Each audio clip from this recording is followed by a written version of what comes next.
Meu nome é Marcele Frossaro, sou assessora de políticas sociais da Campanha Nacional pelo Direito à Educação. Primeiramente, eu queria agradecer a participação de todos nessa oficina hoje, de todos e de todas, né?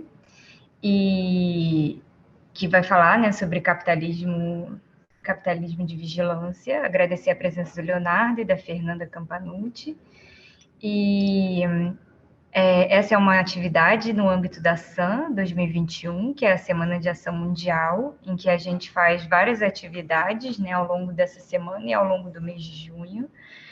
As atividades estão acontecendo em todo o Brasil, de forma online, e no site da SAM vocês podem encontrar mais atividades, e no site da campanha também tem disponíveis outras atividades que vão acontecer ao longo da semana e também ao longo do mês. E a gente também está disponibilizando, a oficina é acessível, né? Então a gente está disponibilizando em Libras e também a audiodescrição. E a participação de todos, né, vai acontecer num segundo momento e através do chat, que tem, por isso que a gente teve a ideia de fazer uma oficina, né? Então, num primeiro momento, a gente vai fazer uma parte expositiva, em que o Leonardo Cruz e a Fernanda Campanucci vão fazer uma apresentação, e aí depois os participantes podem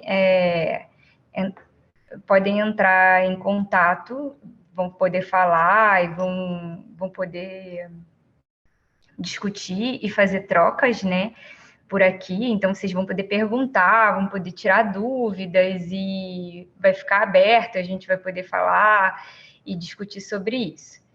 Então, acho que esse é um momento bem importante, assim, para a gente, né, que tem trabalhado desde quando começou a pandemia. A gente tem feito as nossas atividades de maneira online e também tem questionado como que tem sido né, a nossa, para onde vão os nossos dados, como que isso funciona, como que funciona a internet de uma maneira geral. Então, acho que a gente vai aprender bastante. Estou muito empolgada, esse é um tema que me interessa também particularmente, então agradeço bastante a Fernanda e o Leonardo pela participação. E agora eu vou apresentar a Fernanda e o Leonardo. A Fernanda Campanucci é diretora executiva da Open Knowledge Brasil, uma organização da sociedade civil voltada à promoção da transparência, dados abertos e usos cívicos da tecnologia. Foi analista de políticas públicas e gestão governamental da Prefeitura de São Paulo entre 2013 e 2019, implementando políticas relacionadas à transparência, inovação, governo aberto e transformação digital da cidade. Leonardo Cruz é professor de Teoria Sociológica do Instituto de Filosofia e Ciências Humanas da Universidade Federal do Pará e professor permanente do Programa de Pós-Graduação de Sociologia e Antropologia da mesma universidade. É coordenador do Laboratório Amazônico de Estudos Sociotécnicos da Universidade Federal do Pará, pesquisador da Rede Latino-Americana de Estudos sobre Vigilância, Tecnologia e Sociedade, que é o Lavitis. Com a rede Lavitis, compõe o projeto Educação Vigiada, realizado pela iniciativa Educação Aberta. Então, queria agradecer a participação de vocês dois, né? Para a gente é um prazer imenso, e é muito gratificante ter vocês aqui para falar para a nossa rede hoje, e depois esse vídeo vai ficar disponível, né, no YouTube, então certamente a gente vai usar para fazer formações e ele vai reverberar de forma muito intensa em várias das nossas atividades. E, Renan, eu não lembro como que ficou combinado, aí vocês dois me falam, quem vai falar primeiro, se é a Fernanda ou se é o Leonardo? Eu posso começar, Marcele, que acho que a minha função aqui é dar um panorama mais geral e o Leonardo vai aprofundar uma iniciativa. Então tá ótimo. Então, Fernanda, tá com você. Então, muito boa tarde a todos e todas. É um grande prazer para mim estar aqui, eu agradeço muito o convite, tenho muito carinho pela campanha nacional pelo direito à educação, foi um dos primeiros lugares que eu atuei quando ainda era estudante, há mais de 15 anos, então e depois acompanhei também o comitê diretivo pela ação educativa, onde eu também atuei, então é um grande prazer para mim poder voltar ao tema da educação e poder estar sempre acompanhando todo o trabalho dessa rede, que é incrível. Então, muito obrigada pelo convite também.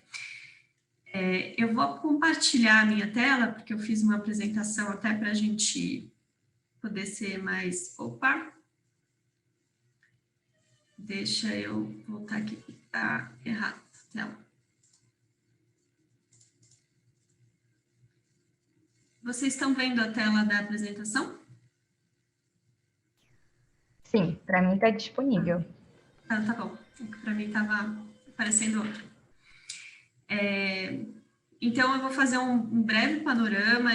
O objetivo aqui é falar sobre os principais conceitos e desafios relacionados à privacidade no campo da educação.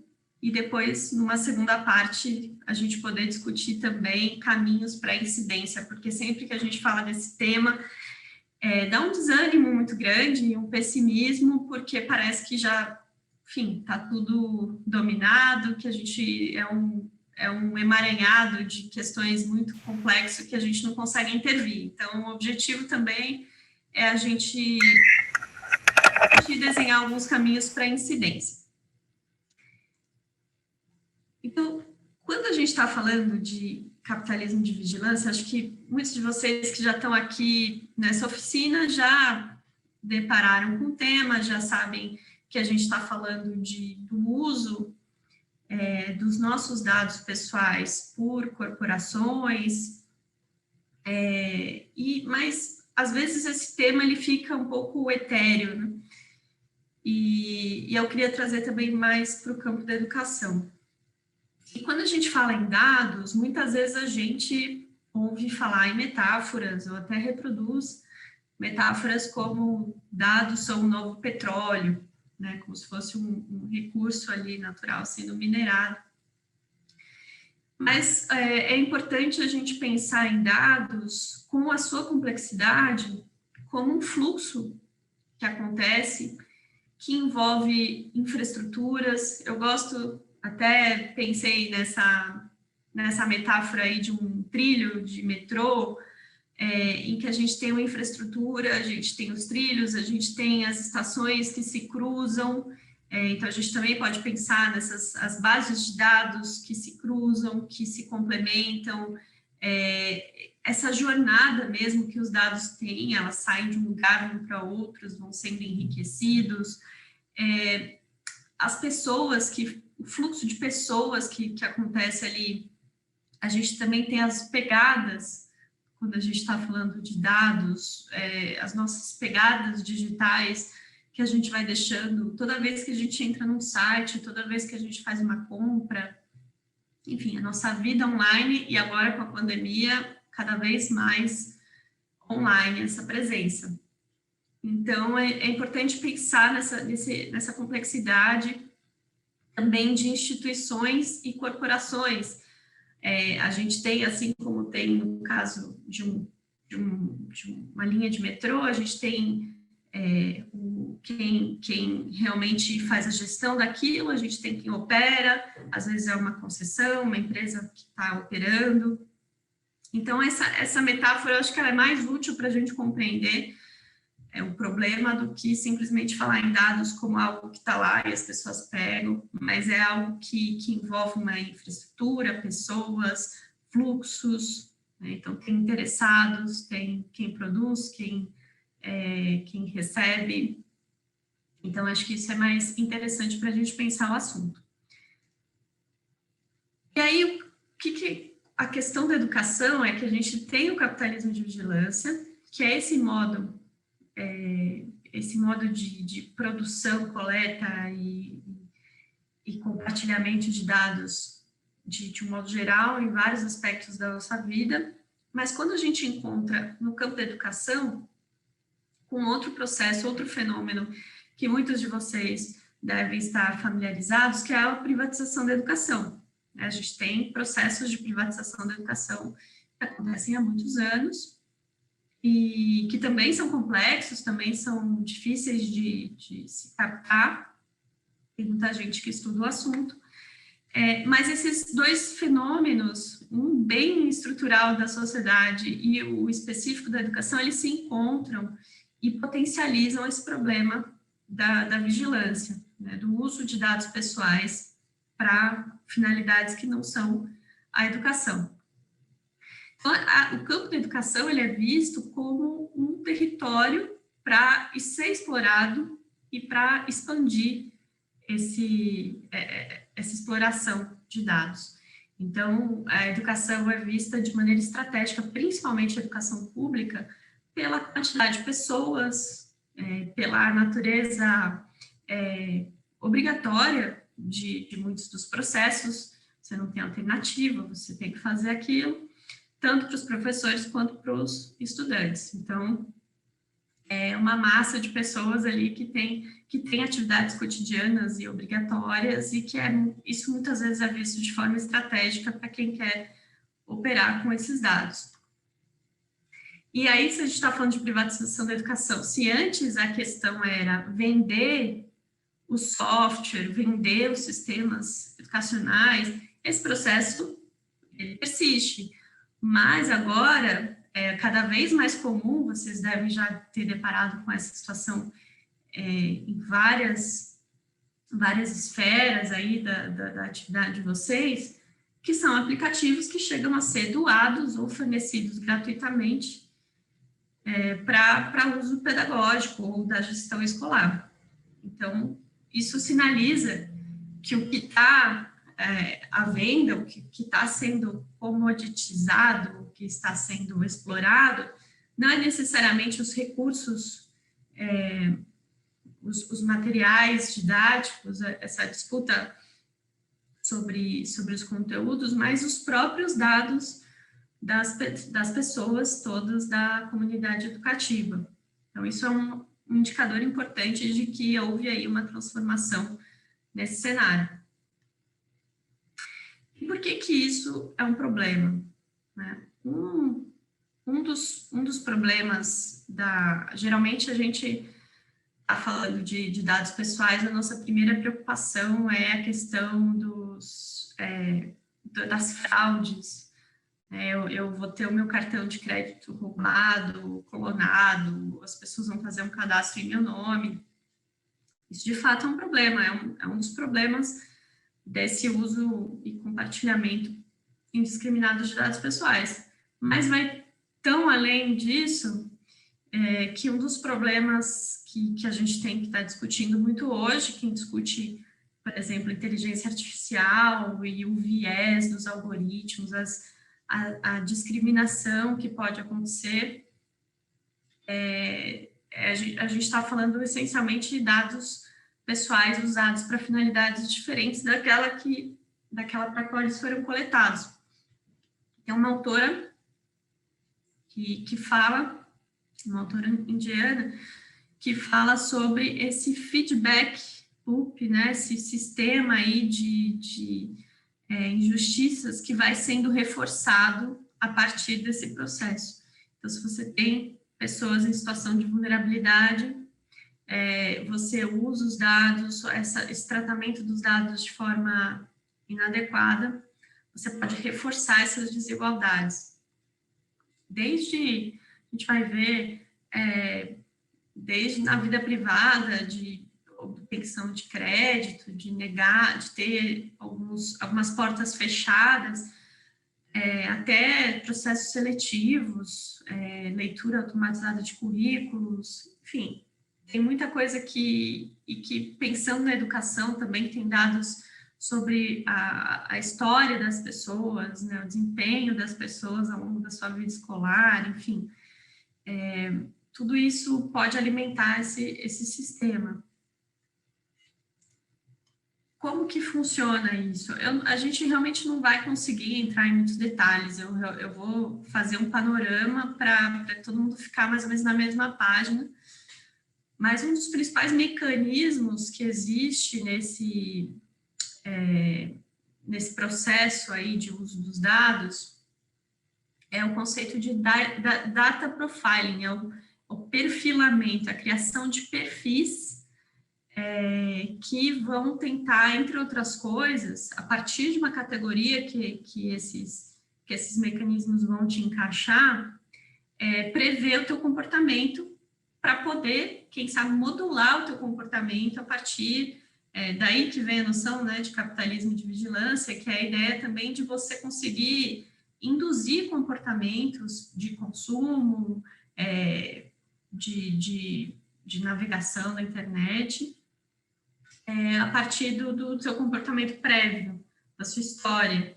Então, esse perfil, ele é algo muito detalhado sobre as pessoas, né?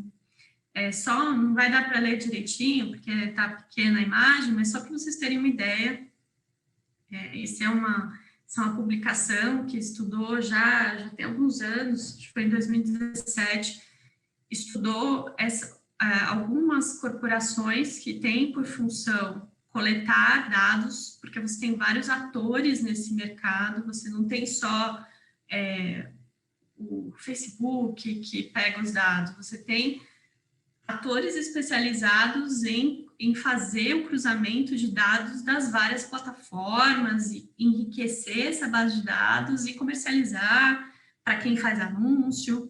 Então, é um mercado complexo.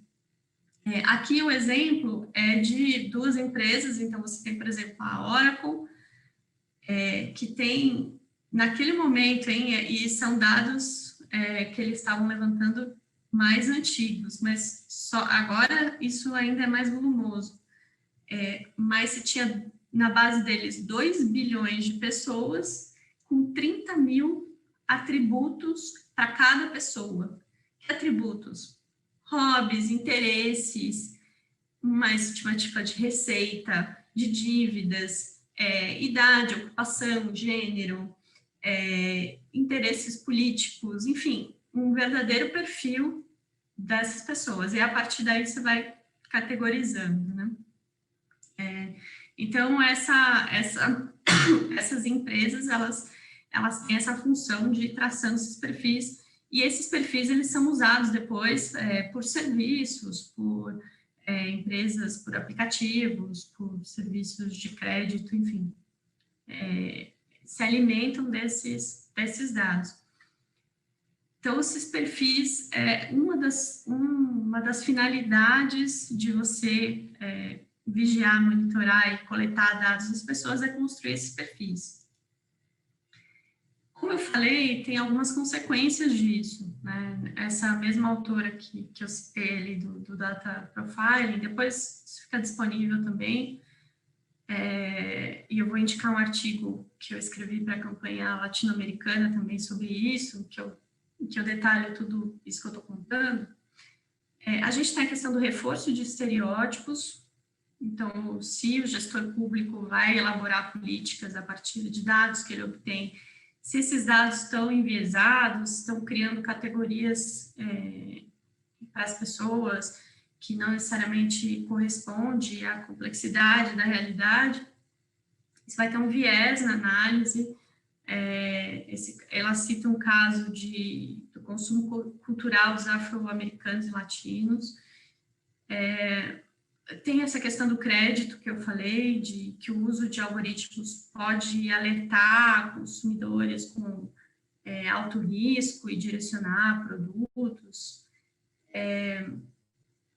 Erros em sistemas, isso é muito crítico também. A gente tem esses sistemas de benefícios sociais, ou sistemas públicos para qualquer política, enfim. Se eles estão usando esse tipo de dados, eles podem, de forma equivocada, eles também podem incorrer em erros, e a gente tem exemplos em vários lugares do mundo, inclusive no campo da educação, no ensino superior, pessoas que tiveram acesso à universidade negados porque o algoritmo estava se alimentando de uma base de dados muito problemática sobre sobre as notas da vida escolar pregressa das pessoas, enfim. E eu coloquei aqui um item que é pensar o impacto disso para o direito à educação, para os processos pedagógicos, que é uma espécie de autocensura. Um dos problemas da privacidade, da falta de privacidade no campo da educação, é que o processo de aprender, ele tem que ser muito livre, né? Ele tem que ter muita liberdade. E se a gente está falando de um processo de vigilância, uma das consequências é a possibilidade de autocensura, as pessoas saberem que estão sendo monitoradas e não experimentar e não criar, né, com esse receio. Isso é um outro tema também que pode ser explorado aí. E aí a gente tem uma grande contradição hoje no campo das políticas públicas, que eu sou ativista por dados abertos, defendo que muitos dos dados que a gente precisa, eles podem ter origem em dados pessoais, mas eles podem ser anonimizados e disponibilizados para a comunidade. Mas hoje a gente tem uma situação em que a gente tem dados públicos que são fechados e dados pessoais que são compartilhados com empresas. Então, a gente tem uma contradição aí, né? Se a gente entende os dados como um bem público, assim como a educação, que é um direito humano, a gente tem uma dupla violação aí. Uma violação do direito à privacidade, a violação do direito à educação gratuito, né, que a gente não tem que fornecer os nossos dados em troca de um serviço, e uma violação do direito de acesso à informação, porque esses processos que consomem dados pessoais e que são opacos, que não explicam exatamente o que fazem com os nossos dados pessoais, eles só sobrevivem por causa da opacidade, porque não tem transparência sobre eles. Então, a gente tem, na verdade, uma tripla condição aí de violação para a gente tratar. E aí eu quero fazer um panorama muito rápido aqui sobre que tipos de dados que a gente está falando quando a gente está falando de instituições educativas. Muitos desses dados que eu vou falar, eles são relacionados a pessoas, que eles podem ser abertos em bases de dados, para estudos, para pesquisa, para comunidade, para controle social, se eles forem anonimizados. Agora, se isso aqui que a gente está colocando for publicado de forma a identificar as pessoas, é um problema. E se tem serviços privados ou pouco transparentes que estão consumindo essas informações, também é um problema. Então, para a gente não ficar só com aquela noção de que quando a gente está falando de dados pessoais, a gente está falando do CPF, meu RG, meu endereço, né, meu telefone, é muito além disso. A gente está falando de capitalismo de vigilância e de processos com dados pessoais.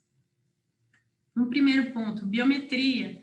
Então, tudo aquilo que faz registro com imagem do rosto, impressão digital, gravação da voz, tudo isso é possível identificar uma pessoa e são registros únicos sobre uma pessoa. Então, tem muitos serviços que já estão usando isso, biometria catraca para entrar na escola, ou para reconhecimento de voz para responder chamada, imagem, ou reconhecimento por imagem também do rosto, para identificar a presença, enfim. Então, registros biométricos são dados pessoais. Tem o cadastro, como eu falei, o nome, responsáveis, endereço, telefone, matrícula. Geralmente, a gente tem aí serviços de gestão mesmo, sistemas de gestão que usam esses dados para entrar em contato com os responsáveis, para manter o cadastro dos educandos, enfim. Um terceiro ponto é a identidade digital. Esse é mais, a gente geralmente não associa, né, dados pessoais, mas o endereço do meu IP, em investigações criminais, por exemplo, é como você chega, uma das maneiras de você chegar numa pessoa investigada por algum crime cibernético é o IP, porque ele diz o endereço físico de onde está essa conexão. Cada dispositivo que a gente tem também tem um endereço único, MAC address. A gente, quando está navegando na internet, os navegadores têm um arquivinho lá chamado cookie. Os cookies, eles são como se fossem testemunhos daquela sua navegação. Eles vão acumulando por onde você passou, o que você fez. Então, quando você está lá navegando no Facebook, identifica esse cookie, ele sabe que você acessou o site XYZ para te fornecer um anúncio ou publicações, né, impulsionadas, aquela história de você ter um direcionamento sobre campanhas, né? Também uma das formas é com esses dispositivos que vão armazenando as informações da sua navegação, dos seus interesses. Um quarto ponto, que é o cotidiano escolar. Então, tudo que tem a ver com as atividades educativas, frequência, alocação em turmas, transferências. Então, geralmente, diários de classe online, tem aplicativos, tem serviços que fazem isso e que vinculam essas atividades a número de matrícula ou a pessoas. O quinto ponto, avaliação. Dados de desempenho, resultado de avaliação, boletim escolar, fluxo escolar. Então, a gente tem aplicativos que fazem não só as avaliações em si, mas que fazem correções. Muitos de vocês já podem ter visto aqueles aplicativos que fazem a leitura automatizada dos gabaritos e já põe a nota lá. Às vezes não funciona, também tem erros, mas eles estão coletando esses dados de avaliação. Dados de comportamento, quinto ali. Então, o histórico de navegação pela internet, os aplicativos que você instalou, histórico de deslocamento. Então, o Google, quem está com isso ativado nos celulares, você consegue ver lá o mapa em todos os lugares que você teve. Os estabelecimentos comerciais que você visitou. E, enfim, onde você passa mais tempo. É possível inferir onde é a sua residência, onde é o seu trabalho, a partir dos padrões, né? E, para finalizar, a gente tem uma questão aí de personalidade e atitudes, que são dados coletados com aparatos digitais, as emoções, concentração, dispersão. Vocês já devem ter visto notícias como a China está monitorando os estudantes, o aprendizado dos estudantes a partir das feições que as pessoas fazem. Isso também pode provocar aquela discussão que eu falei sobre autocensura, né, da expressão, mas não é algo de ficção científica. Essa discussão já está muito próxima, já tem experimentações por aí. E não só isso, agora que tem essas discussões sobre avaliação online, já existe também no mundo do trabalho, não só no campo da educação, monitoramento da sua concentração na tela, quanto tempo você está diante do computador, enfim. E, por último, a identidade pessoal, preferências, a questão da identidade de gênero, orientação sexual, opinião política, saúde. E existe uma categoria na Lei Geral de Proteção de Dados que fala de dados sensíveis. Muitos desses dados aqui, dessa categoria que eu falei, eles estão dentro dessa noção de dados sensíveis. Eles têm uma camada extra de proteção na legislação, porque eles podem revelar e colocar em risco as pessoas, né, por as suas características. As instituições educativas, elas são responsáveis pelo tratamento de dados. A gente tem várias camadas, tem a Secretaria de Educação, que tem a sua gestão de dados também, mas cada estabelecimento também tem responsabilidade sobre, e tem autonomia também para adotar tecnologias e tal, e tem responsabilidade sobre esse tratamento. O que é tratamento de dados? É tudo que se faz com dado, desde a coleta. Então, não é só... quando a gente fala da Lei Geral de Proteção de Dados, das proteções, a gente não está falando só sobre aquilo que é compartilhado, vendido. A gente está falando do simples fato de ter registrado, organizar, recuperar, deletar, divulgar, enfim, tudo isso está no campo de tratamento. Para resumir, qualquer coisa que se faz com dados. E aí, enfim, depois disso, eu sei que é muita informação, eu vou deixar para uma segunda etapa a gente discutir. Legal, depois de tudo isso, já sei do que a gente está falando, mas o que a gente pode fazer, né? O que dá para fazer nesse campo. Mas eu vou passar a palavra aí para o Leonardo, que ele tem um caso que vai aprofundar muito mais esses aspectos no estudo de caso na iniciativa Educação Vigiada, que eu também sou muito fã e eu acho que faz um belíssimo trabalho aí para monitorar essas tecnologias na educação. Então, obrigada. Vocês anotem, por favor, as perguntas que a gente faz na segunda parte. Obrigada, Fernanda.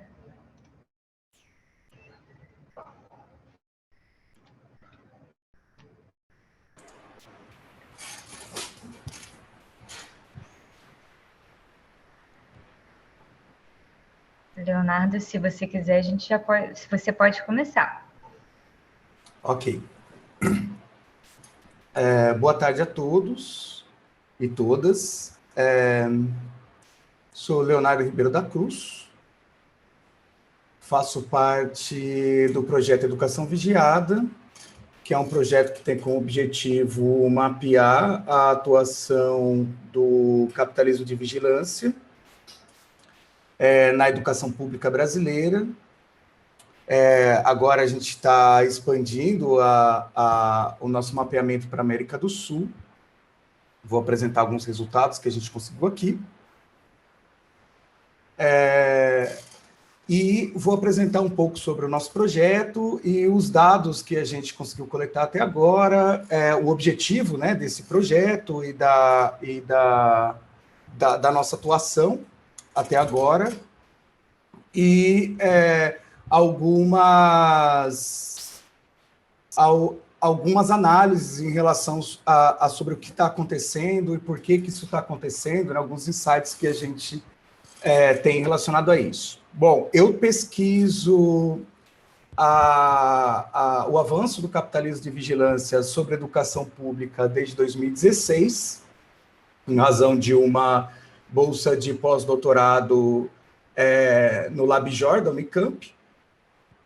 Fiz uma pesquisa, nessa época, a Unicamp estava fazendo um acordo com a Google e migrando os seus e-mails institucionais para Google.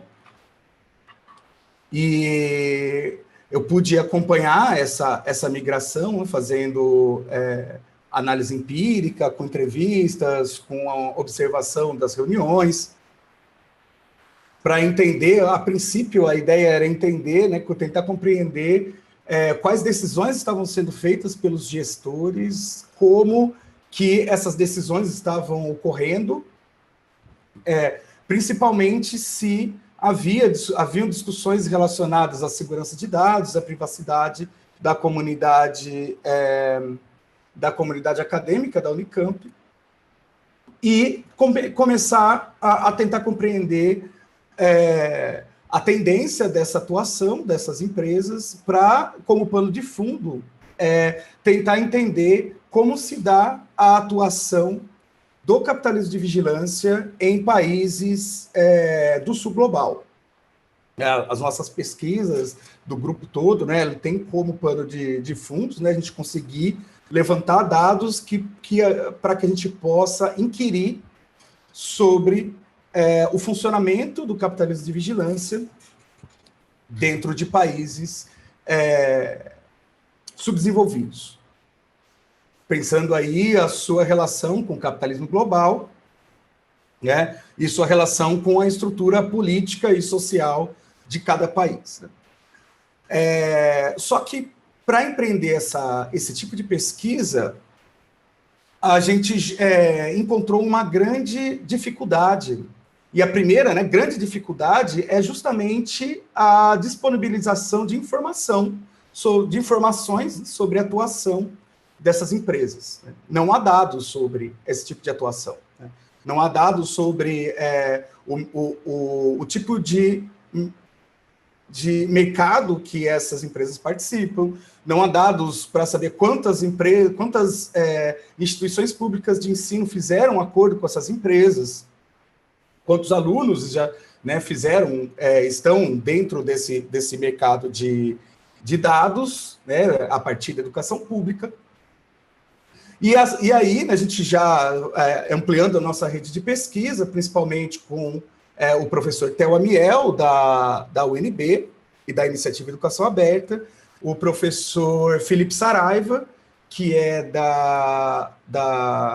daqui da UFPA, né, do Instituto da Faculdade de Ciência da Computação, e do Centro de Competência em Software Livre, aqui da UFPA, e com a Priscila Gonzalez, também da Iniciativa Educação Aberta, a gente começou a discutir meios para que a gente conseguisse coletar dados sobre esse tipo de atuação no Brasil, para que a gente conseguisse, a partir desses dados, mobilizar uma discussão pública, né, a partir, primeiro, da comunidade educacional no Brasil, da educação pública, e depois com os atores de criação de políticas públicas, para que a gente conseguisse discutir abertamente, né, e discutir de uma forma esclarecida, né, informada, sobre como está se dando esse avanço, né, de empresas que se financiam com dados, né, de empresas que fazem parte do capitalismo de vigilância,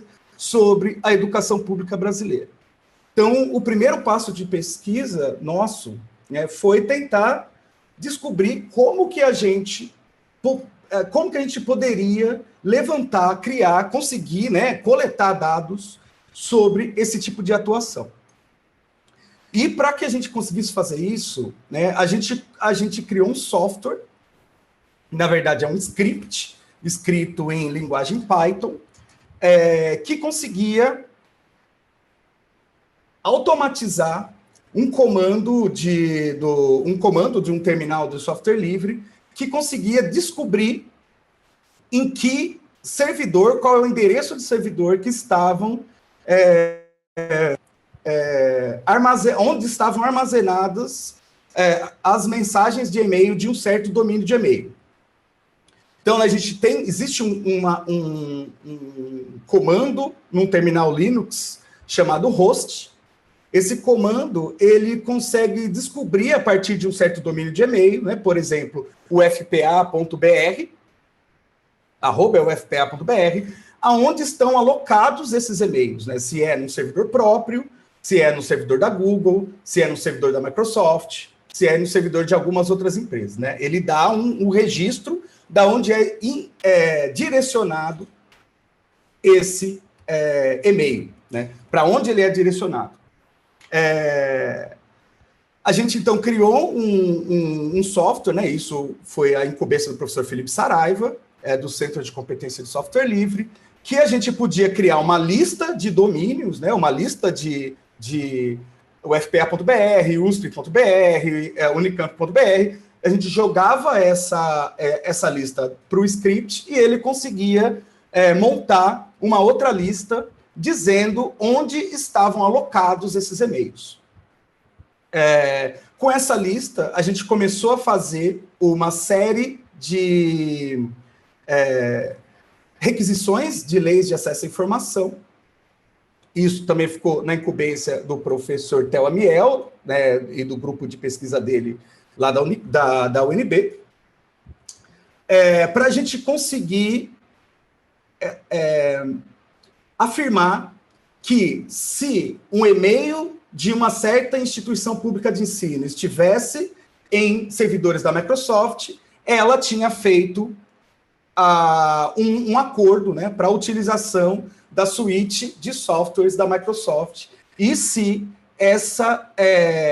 esse e-mail estava sendo direcionado para servidores da Google, essa instituição pública de ensino realizou acordos para a utilização do Google for Education.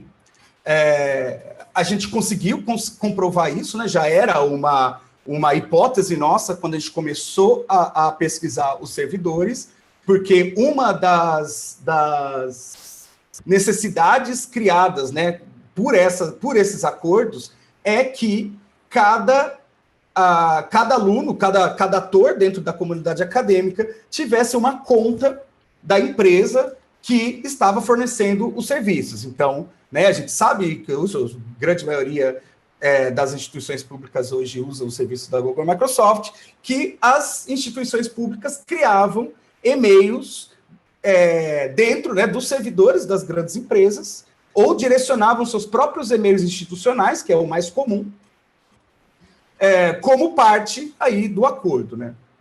E, então, a gente conseguiu fazer esse mapeamento com a ajuda da Fundação de Direitos Digitais do Chile, a partir de um financiamento de fundo rápido deles, entre novembro de 2019 e março de 2020, quando a gente finalizou, e o produto final, né, dessa pesquisa rápida foi produzir um mapeamento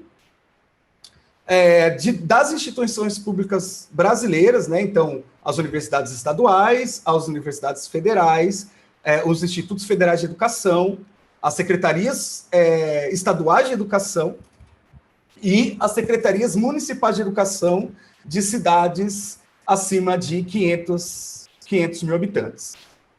E a gente produziu um site com isso, que é o que eu vou mostrar para vocês agora. A primeira vez que a gente rodou esse script foi em março de 2019. Desculpe, foi em novembro de 2019. E a gente pôde acompanhar mensalmente, né, como se deu o avanço, né, dessas empresas. Vou compartilhar minha tela aqui para mostrar para vocês o que a gente tem até agora de dados no Brasil.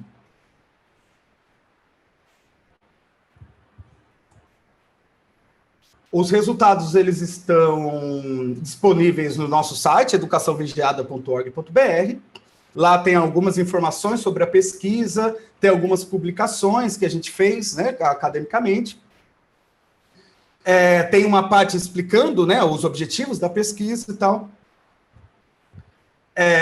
E os dados, primeiro, né, esse é o mapeamento que a gente produziu. Em vermelho estão as instituições de ensino que fizeram um acordo com a Google ou com a Microsoft, né? Grande maioria dos acordos foi com a Google, né? A Google tem 80% de todos os acordos produzidos no Brasil, né? Então existe um mercado que é basicamente centralizado por uma empresa só.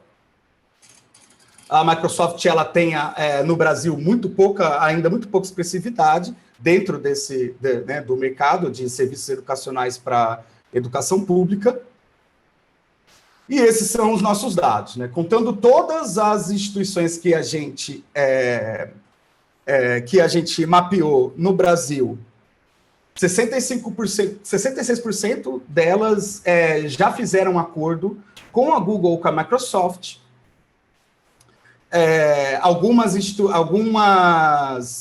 Alguns tipos de instituições estão muito mais avançadas que outras, principalmente aí as universidades estaduais e as universidades federais. Aqui embaixo a gente tem, né, por número, quais são aonde estão alocados os e-mails institucionais das instituições, né? Então, você tem 21% dos e-mails da SEDUC, das SEDUCs, né, na Google, 10 secretarias com e-mails na Microsoft e 10 secretarias com servidores próprios ou outras soluções, né? Aqui embaixo a gente tem a porcentagem né? Então, 76% das secretarias estaduais de educação já fizeram acordo com a Google e a Microsoft, 80% dos institutos federais já fizeram acordos com a Google e a Microsoft, 65% das universidades federais, 86% das universidades estaduais e 29% das secretarias estaduais de educação, né? Isso quer dizer, né, o que esses dados traduzem é que, por exemplo, nas universidades federais, 65% dos e-mails institucionais das universidades federais estão alocados em servidores da Google ou da Microsoft, né? 86% dos e-mails institucionais das universidades estaduais estão alocados em servidores da Google ou da Microsoft. Isso, né? Esses são os e-mails de toda a comunidade acadêmica, são os e-mails dos técnicos, dos professores, dos gestores, dos alunos, né? E desses e-mails estão as comunicações acadêmicas, as comunicações de pesquisa, as comunicações de extensão, né? As comunicações de gestão das universidades, estão agora, né, todas sem a segurança das instituições, né? Eram dados que estavam dentro das instituições e que foram migrados para servidores, né, para data centers das grandes empresas, e que agora, né, estão sem controle das instituições. É interessante a gente analisar, né, dentro da nossa pesquisa, a gente, além dos dados do mapeamento, né, a gente tem alguns dados qualitativos de pesquisa, muito dentro das nossas pesquisas individuais, né? Eu, por exemplo, acompanhei o acordo realizado na Unicamp, quando eu fazia pós-doc lá. Aí, em 2018, eu vim dar aula aqui no Pará, né, na Universidade Federal do Pará. Acompanhei também a migração dos e-mails da Universidade do Pará, né, o acordo da Universidade do Pará com a Google, que ocorreu em 2019. Acompanhei também o acordo da SEDUC do Pará com a Google, aqui, né, no estado do Pará.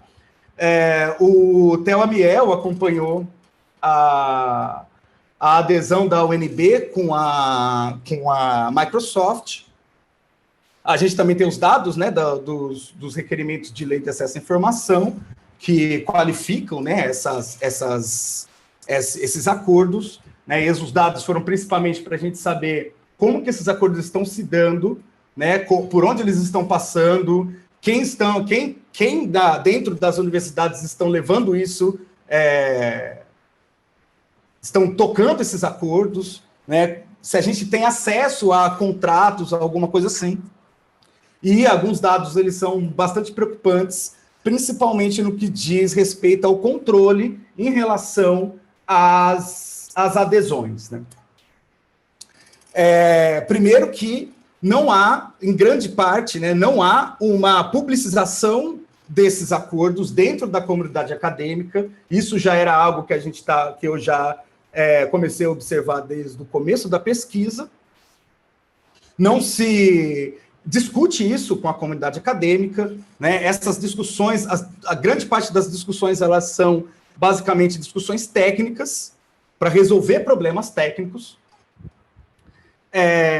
e não discussões políticas ou discussões sociais, discussões envolvendo, né, a politização. É uma discussão politizada em relação às decisões tecnológicas, né, que envolveriam aí discussões relacionadas à segurança das informações, à privacidade da comunidade educacional, a questão da privatização dos dados públicos, né, que a Fernanda bem falou. Aliás, a fala da Fernanda foi muito boa para a gente conseguir entender o que está por trás desses dados, né, e quais são os perigos e os riscos dessa adesão em massa e acelerada para essas soluções privadas. E grande parte desses acordos são realizados até sem contrato, né? Em grande parte, são o acordo é realizado através de um formulário online, que você coloca lá, eu aceito, e você consegue migrar você migra todos os seus e-mails para todos os e-mails da instituição para os servidores privados, e a instituição consegue aí utilizar os serviços da Google ou da Microsoft. Dos grandes achados que a gente encontrou, e eu acho que isso, na verdade, está como pano de fundo sobre a atuação dessas empresas privadas sobre a educação pública, diz respeito a como que essa atuação se deu, né? E esses dados a gente conseguiu através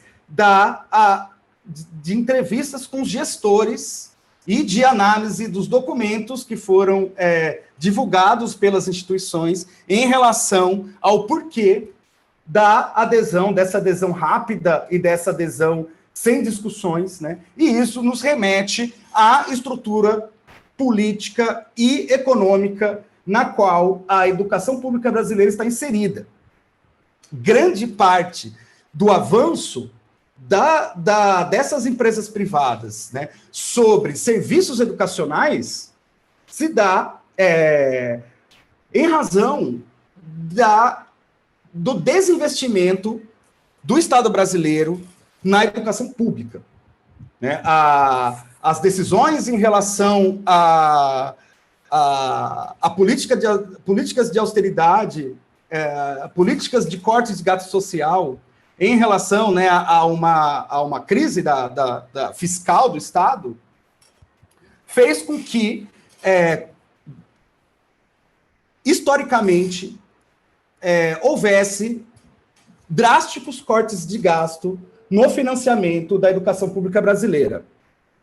Esses cortes de gasto, né, que a gente viu aí nos últimos anos, sendo materializados aí por políticas públicas, né, até hoje, né, até esse ano que a gente viu o que resultou, né, o orçamento das universidades públicas hoje, e que se materializou aí com teto de gastos no governo Temer, com os cortes e contingenciamentos das verbas para educação do governo Bolsonaro, o Futurice, né, que é aí uma política pública voltada com o objetivo de que as universidades públicas conseguissem acordos privados para resolver problemas de financiamento, né, das suas atividades. Essas sequências de políticas de desinvestimento na educação pública fez com que as universidades e as secretarias estaduais de educação não tivessem condições de gerenciar o seu próprio parque tecnológico, né? Eu observei isso na Unicamp, que um ano anterior à adesão da Unicamp a Google, né, a verba do orçamento da Unicamp para manutenção do parque tecnológico caiu, de 2015 era 3 milhões de reais, em 2016 ela caiu para 800 mil reais. Né? Com esse dinheiro, a Unicamp não tinha condições de renovar a garantia do seu data center, né, dos computadores, das máquinas que estavam fazendo o gerenciamento de e-mails da universidade, não tinham condições de comprar novos computadores, né, de melhorar o seu parque tecnológico. As demandas por serviços digitais dentro das instituições públicas de ensino, ela sempre aumenta, né, ela nunca para, né, a cada ano você precisa criar mais contas e você aumenta a quantidade de dados em cada conta, né? Então, vendo que a universidade não tinha condições de manutenção do seu parque tecnológico, ela fez, né, um acordo com a Google para migração dos seus e-mails, o gerenciamento dos seus e-mails por uma empresa privada. O mesmo aconteceu aqui na UFPA, né? quando o Centro de Tecnologias de Informação da UFPA, ela foi avisar a comunidade acadêmica que ela estava realizando a migração dos seus e-mails para servidores da Google, ela apresentou dados sobre a condição dos servidores próprios da UFPA, e os servidores próprios da UFPA tinham 5% de espaço livre, só para e-mails. Né? Então, imagina uma universidade com campos espalhados em todo o estado do Pará, tendo que gerenciar todas as comunicações acadêmicas dessa instituição com 5% de espaço livre, né? Sem dinheiro para a atualização do seu parque tecnológico, sem dinheiro para comprar novas garantias para o parque tecnológico já existente.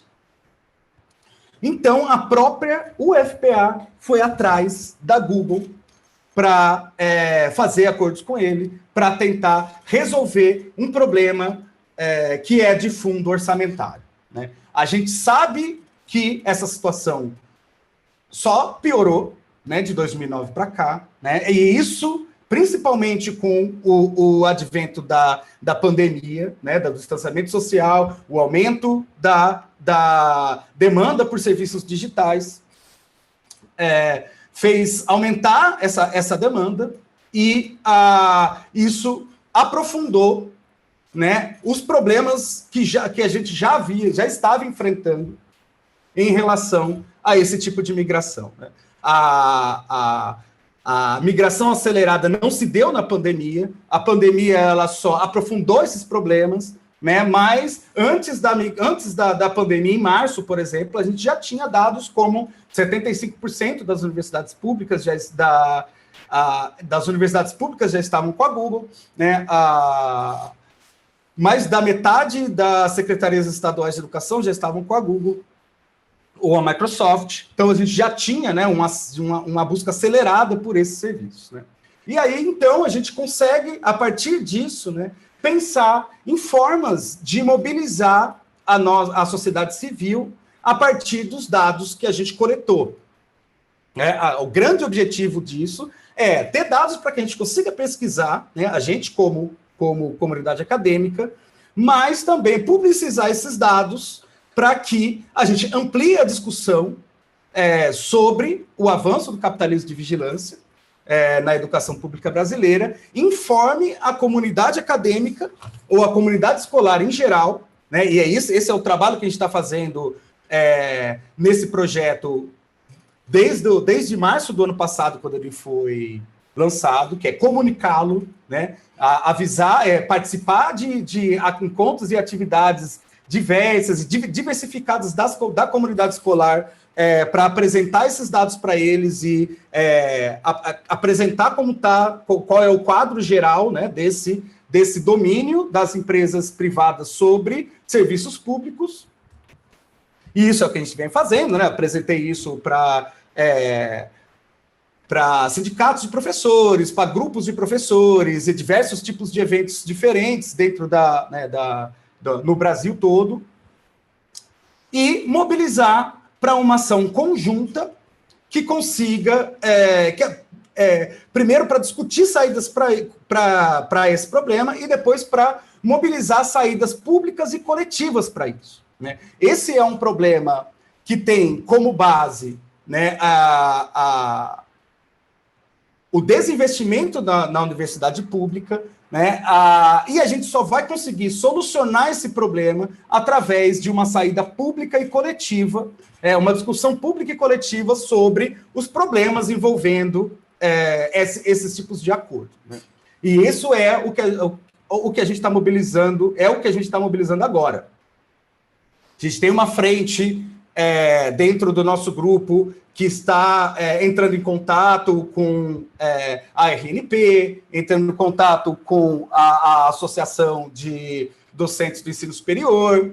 A gente está, né, envolvido com discussões dentro do CGI, para que a gente consiga mobilizar o setor público e o setor da sociedade civil para angariar, né, aí, apoio para conseguir soluções públicas, e soluções públicas, eu digo, servidores públicos, né, data centers públicos, softwares abertos e livres, né, produzidos pela academia, para que a gente possa ter um maior controle e mitigar aí as grandes dificuldades e os grandes riscos, na verdade, que a gente encontra dentro desse cenário, né? E são grandes. A Fernanda falou alguns muito contundentes, né, em relação à privatização dos dados públicos. Isso eu acho um problema que a gente precisa discutir muito, porque, principalmente na educação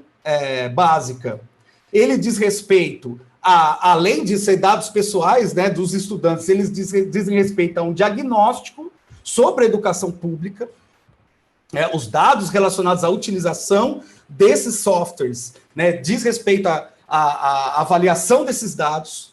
Mais 5 minutos, ok. E esses dados agora estão privatizados, né?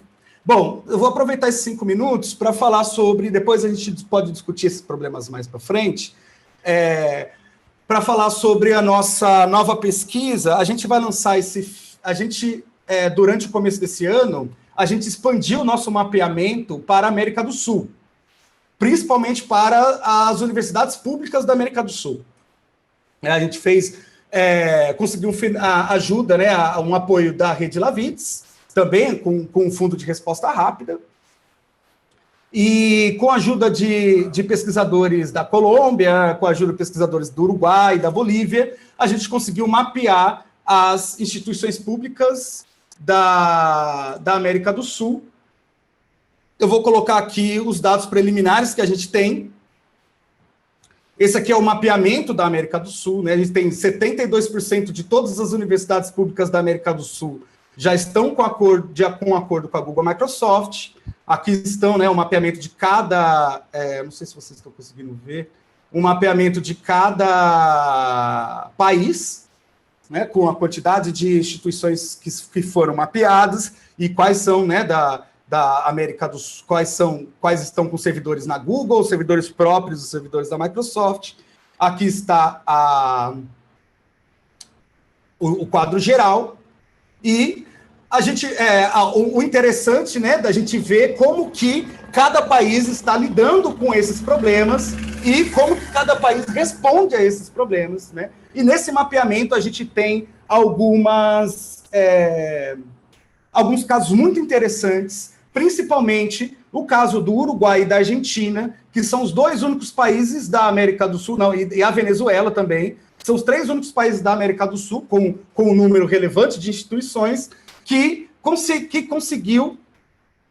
os únicos países que conseguiram manter um grande número de servidores próprios, né, dentro das suas instituições, e são casos, né, que a gente vai agora estimular e tentar pesquisar sobre eles, principalmente em relação ao financiamento da universidade pública nesses países, né, como se dá o financiamento das universidades públicas, e a regulação de proteção de dados dos estudantes de cada país, porque assim a gente consegue inquirir sobre respostas que estão sendo dadas nos diferentes países em que a gente pode se apoiar para lutar por uma resposta pública no nosso próprio país.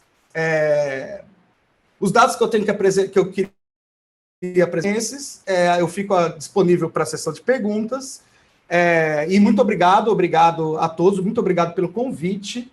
Eu acho que uma das principais coisas que a gente precisa fazer agora isso, né? A gente discutir qualificadamente esse assunto, né? Para a gente entender o que está se dando no nosso campo educacional, para que a gente consiga se mobilizar coletivamente para buscar uma resposta, uma solução que também seja coletiva e pública para o avanço desse mercado sobre a educação pública brasileira. Obrigado.